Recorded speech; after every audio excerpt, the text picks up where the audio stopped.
নীলা, জেদ করো না। আমি তো চেষ্টা করেছি তোমার জন্য আলাদা বাথরুম তৈরি করার। একটু সময় দাও আমাকে। সময়?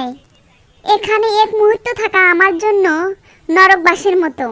সারাদিন তুমি কাদামাটি মেখে থাকো, তোমার সাথে বসে খেতেও আমার ঘৃণা লাগে।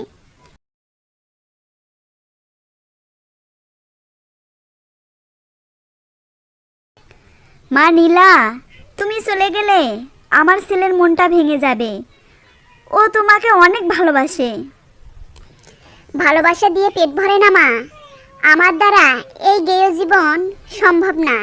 আমি চললাম। মা নীলা, আমার ছেলেকে একটু সময় তো দেবে।